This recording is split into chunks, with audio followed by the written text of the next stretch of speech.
What do you want to be when you grow up, Olivia? An astronaut. I want to be a fashion designer. A basketball player. I want to be an actor. A doctor. A teacher. A chef. An artist. What do you want to be when you grow up? A mermaid. Do you know what a computer programmer is? Yeah, no. No. No. I think it's something that has codes and is able to decode a mystery. I think that they... Wait, what? Computer programmer? No. Nowadays, just about everything requires some form of programming. So, what is it? Programming is basically explaining to a computer what you want it to do for you. When you're programming, you're teaching possibly the stupidest thing in the entire universe, a computer, how to do something. Programming is one of the only things in the world that you can do where you can sit down and just make something completely new from scratch, whatever you want. It's really not unlike kind of playing an instrument or something, or playing a sport. It starts out being very intimidating, but you kind of get the hang of it over time. Coding is something that can be learned, and I know it can be intimidating. A lot of things are intimidating, but what isn't? A lot of the coding that people do is actually fairly simple. It's more about the process of breaking down problems than sort of coming up with complicated algorithms as people traditionally think about it. Well, if it's fairly simple, why aren't there more of us doing it? Over the next 10 years, there will be 1.4 million jobs in computer science, and only about 400,000 grads qualified for those jobs. That's a shortage of 1 million people. So, how do you start?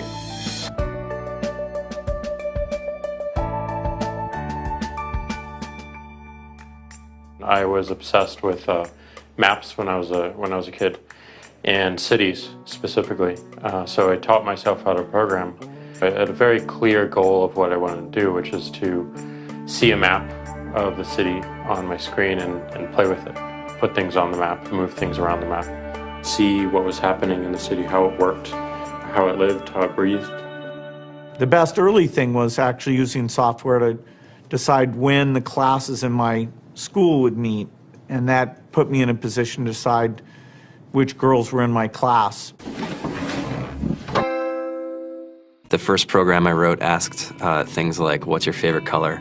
Or how old are you? I first learned how to make a green circle and a red square appear on the screen. The first time I actually had something come up and say, hello world, and I made a computer do that. It was just astonishing. When I finally learned a little bit of programming, that blank wall resolved into a bunch of doors, and you open them, and finally you start to open enough doors that the light comes in. And to me, a finished program is like a structure filled with light. All the corners are illuminated. You understand the structure of it. It's a really serene feeling to have completed that.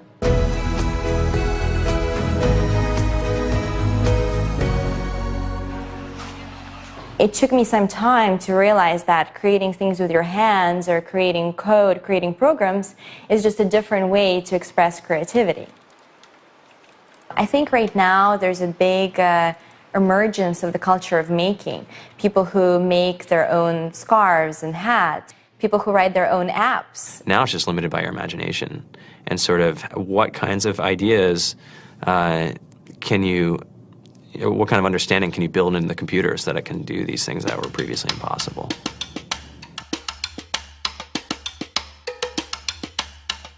All great things are built in teams when you collaborate with other smart people. You're testing your ideas, you're stimulating each other. That's what makes us successful. It's not some flash of brilliance by somebody who then codes 24 hours a day for 3 weeks. It's what happened. The magic happens when we're all on the same page, collaborating and building something together.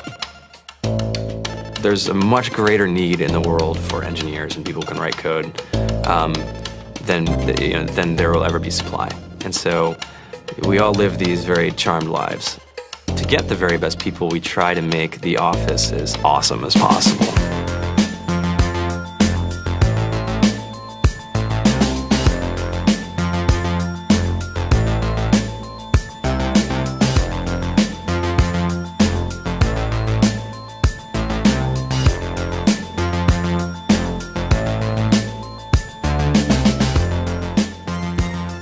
have a fantastic chef, Free food, breakfast, lunch, and dinner.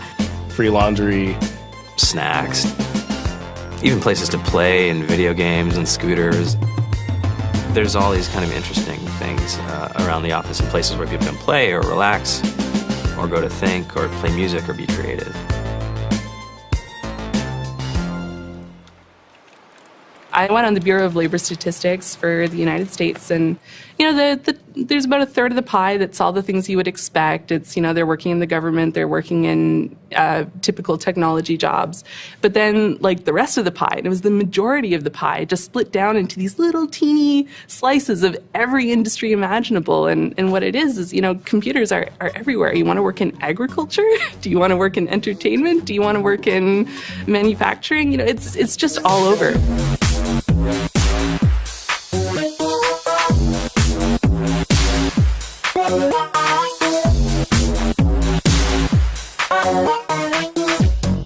Here we are, 2013. We all depend on technology to communicate, to bank, information, and none of us know how to read and write code.